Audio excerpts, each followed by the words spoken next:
Delaware have a southern accent, you know. He makes a way where the right note. I was like, that was freaking awesome. I just love it's the little things, you know what I mean? We got some big things to celebrate tonight too, because we are redeemed. Amen. Listen to me. We're not striving to get there. It was available for every one of us before we were even born. Isn't it amazing? That's the kind of God that we serve, that He looks down through the ages. And when He got up on that cross, He saw every single face that's out here. And He chose you. He chose you. He chose humanity in the cross. Every person, you're chosen. You know? We just got an RSVP, right? I had a time at the hotel today, man. I was just dealing with some stuff, you know?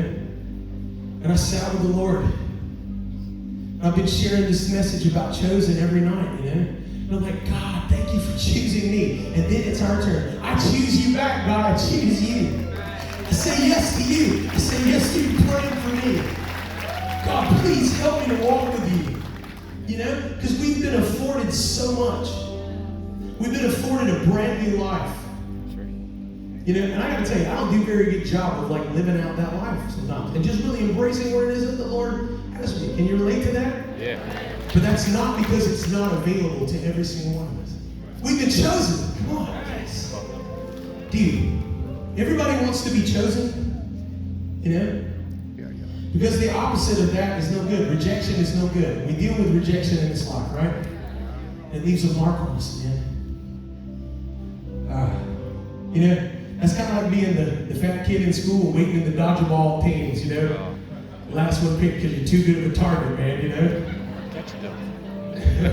Starts conditioning you. Oh my word, I'm telling you, I want to share this story with you. You know, when I was 18, I fell in love for the first time. Anybody remember the feeling of young love? Oh, the euphoria. You're like in cartoons, you know, floating around off the ground.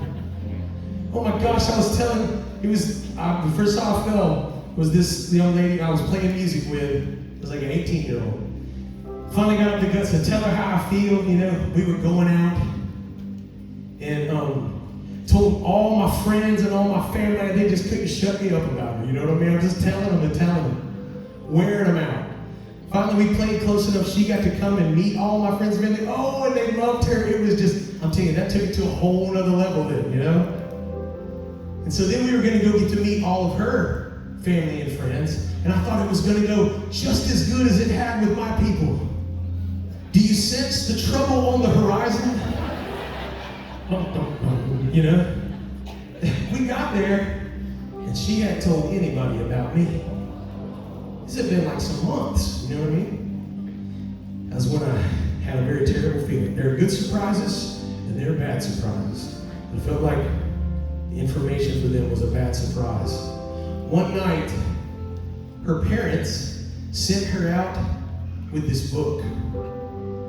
And in this book, they had underlined why their daughter could never date, but especially never marry an overweight guy. Wow.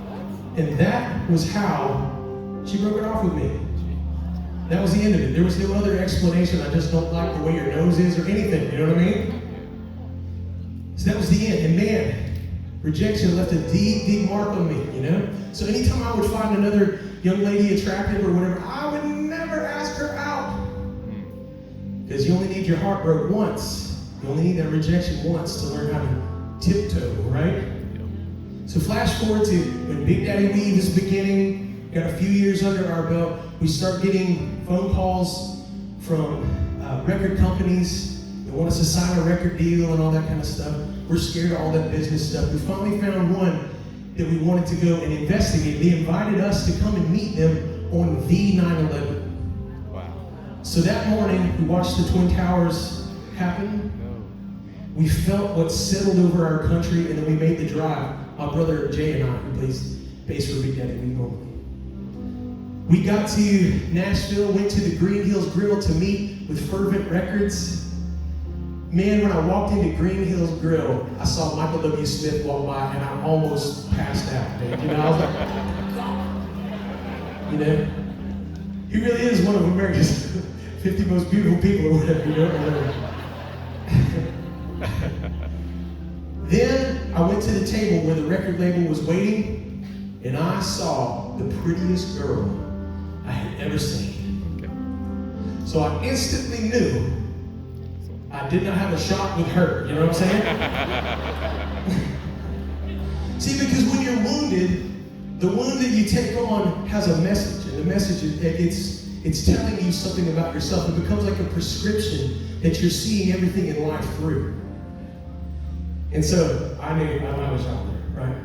Turns out we signed a record deal with Fervent Records, and that young lady, her name's Candace, and she actually was the marketing director of the label. So we had to do all kinds of stuff with her. And the more I was around her, the more I liked her. You know? I finally got up the nerve to be like real ambiguous about the whole thing, you know? I said, hypothetically, theoretically, you know, would you ever consider dating a Christian artist? Which we know who I'm talking about, right? So, but her friends at the record label had been bothering her about this guy in another group.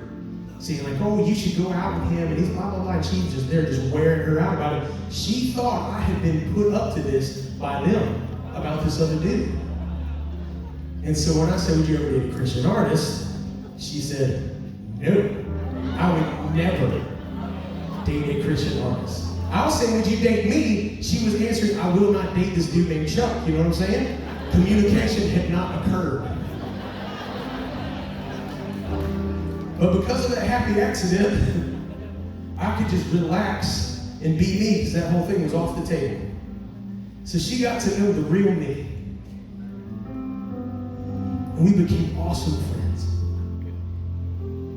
Such awesome friends. I would tell her about everything, you know?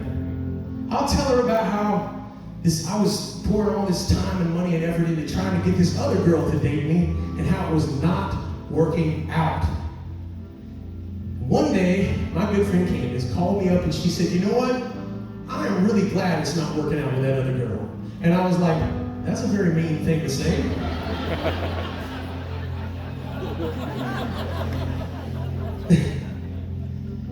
She goes, because that would mess up my chance with you.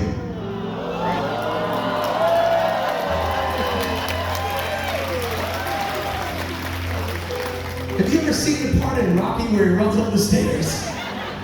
I probably couldn't have made it up the stairs.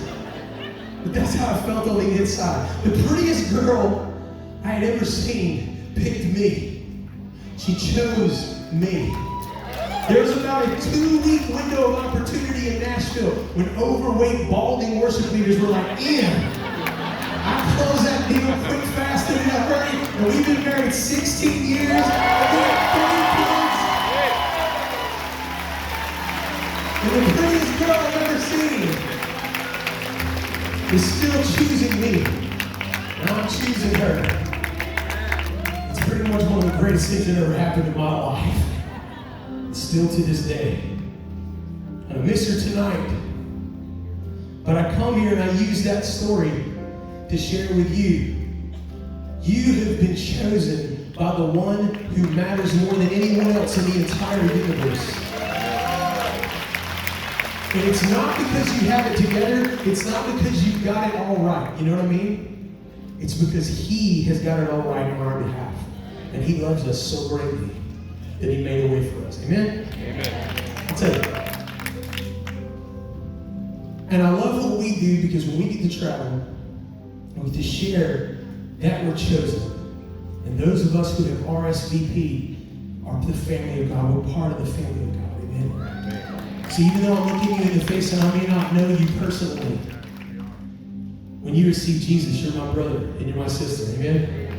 That's the only qualification. But here's the deal.